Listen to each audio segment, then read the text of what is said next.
Okay, guys, so today we are going to have a video conversation about the 7 Years' War.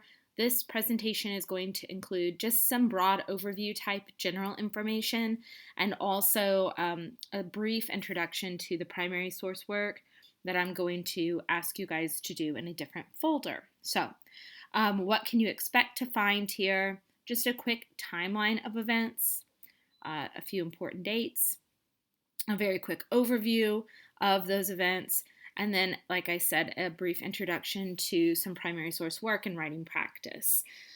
As we go through this conversation about the 7 Years' War, I think it's important that you keep the consequences of the conflict sort of at the forefront of your mind. So think about everything in the context of how do they move us closer to a conversation about a unique colonial identity, sort of like a colonist. I'm a colonist and I identify as a colonist first, as opposed to I'm a colonist and I identify as a British colonist. And then also, how does it move us closer to this road to revolution, which is a conversation that we will be having shortly as well. Think about this map. What does this map tell you about the 7 Years' War? So you can see here everywhere that has either a blue or a green color is an area where there is some sort of conflict related to this war. It's going to be a truly global war, although we are going to be particularly centering our focus on the effects and the impacts of the war on the North American colonies, being that this is U.S. history and all. So when was the war? There is a quick answer and then there is a longer answer, which I know sounds a little silly. The quick answer is 1754 through 1763. But you may be thinking to yourself, wait a minute, that's not 7 years. And we are supposed to be talking about the 7 Years' War, which brings us to our longer answer, which is 1756. And there's a typo, I'm just seeing 1756 to, that should say 1763. So the end date in this case is different, but or is the same, but the start date is different. So you start to see some small fighting, especially in North America, as early as 1753. There are these small little conflicts, these small little skirmishes that are sort of breaking out over conflicted territorial claims. The French say, this is mine, and the British say, no, this is mine. And so they're fighting there. But England doesn't formally declare war against France until 1756, and that gives us our 7 Years' War instead of a 9 Years' War. So, is the 7 Years' War known by any other names? And then who fought in the war? The answer to that first question is yes.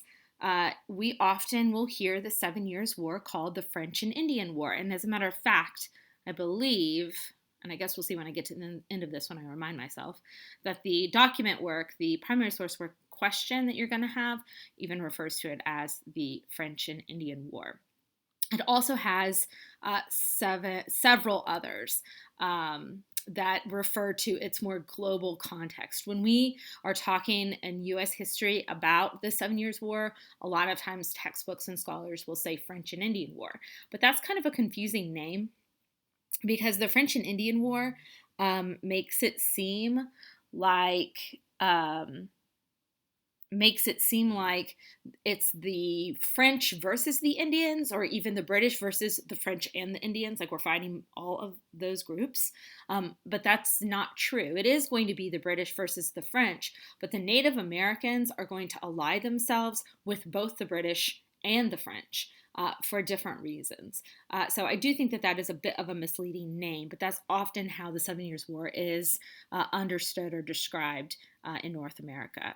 The conflict is ultimately going to be between Britain and France, and then there's going to be alliances from there. So, like, Spain is involved, and Spain is an ally of France. Portugal is involved, but the opposite is true.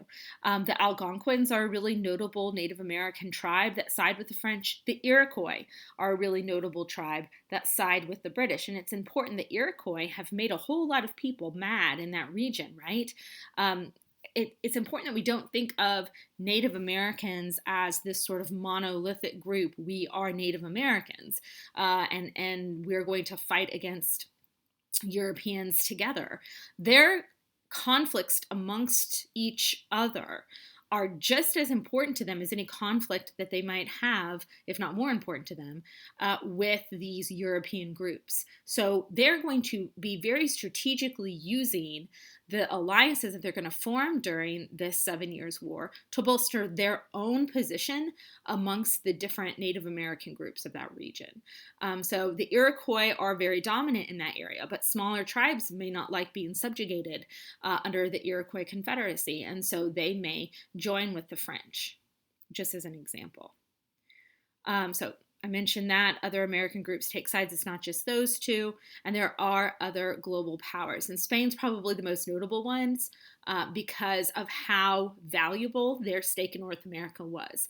Think about like the Caribbean and all those little islands that they control, those as they're often called sugar islands. And then also think about Florida and how close it is to British North American colonies. We mentioned before that Georgia is often seen as a buffer, or was used as a buffer colony between Spanish Florida and the rest of the British colonial presence. So here's a little map for you that really emphasizes the global nature of this war. And as the little circle tells us down here, we want to look specifically at the areas of conflict, so where the fighting is happening has those little dashed lines, and look up here in North America so you can see what we're talking about. Fort Duquesne is on the list. We're going to be talking about that in a second. Quebec is up there. So there are a lot of areas of fighting. France and England, again, have these overlapping claims in North America, and that's really going to be a significant source of trouble. So why are they fighting? Well, it's England versus France. Who is going to be the supreme power, both in Europe, in North America, around the world? We want to control North America and also trade access. And specifically for the French, it's going to pop up here in a second and say that they're worried about being able to continue to have access to and to control the fur trade. They do have these overlapping claims in North America. England wants territory. They also want their settlers to have room to expand. Of course, they won't just be expanding into French disputed territory, but also into Native American disputed territory. And there are some promises made to various Native American groups that, fight with us and will help preserve your territory. That's aside a favor, not a favor. What am I thinking? What am I trying to say here? That is a promise that both sides are making, and of course not keeping to Native Americans who fight with them. I mentioned the fur trade. Spain wants to make sure they have continued access to their sugar islands, and Native Americans are going to have a variety of motivations, including conflict with one another and also the protection of their territory. So some important dates to know, and I've just put up also those two competing start times, 1754 through 1763 versus 1756 through 1763. But I do want to mention that the accepted dates for the 7 Years' War is actually 1754 through 1763. So don't get too thrown off. All right, in 1754, George Washington is a baby, not a babe. I don't know, maybe he was. But he's 22 years old, and he is sent to this very hotly contested Ohio Valley and instructed to build a fort by the British government. Both sides are building forts in this area to try to say, we were here first. We're claiming our territory. Unfortunately for Washington, he is going to run into another French fort, Fort Duquesne, and the French at Fort Duquesne are able to push Washington back so much that he's forced to construct another fort, Fort Necessity, because it's a necessity that he build the fort to protect he and his men. But ultimately, he's going to be defeated. And I will add, Fort Duquesne is important, and eventually it will become what we know as Pittsburgh.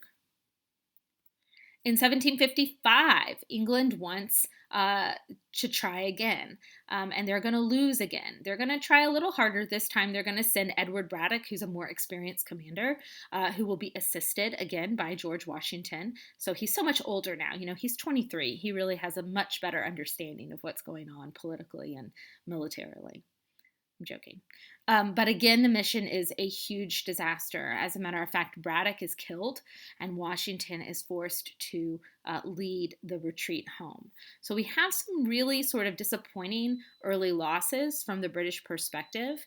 But there is one interesting success to note.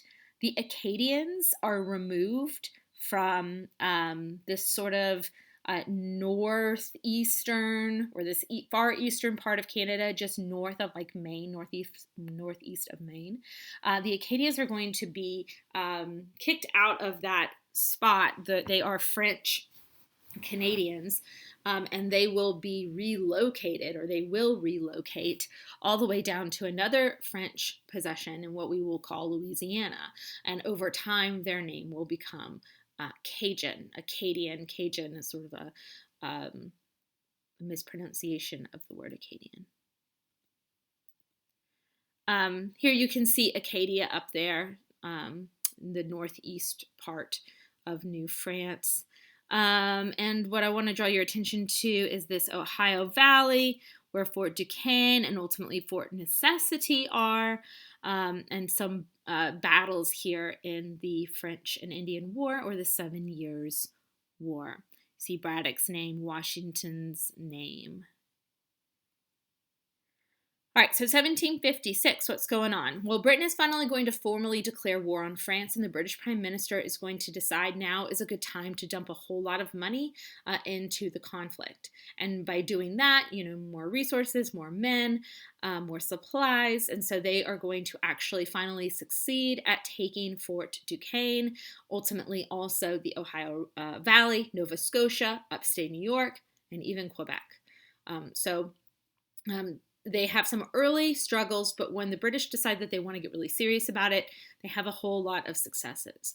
By 1760, fighting is pretty much over in North America, but there won't be a peace treaty. I apologize for yet another Treaty of Paris, but there won't be a peace treaty until 1763.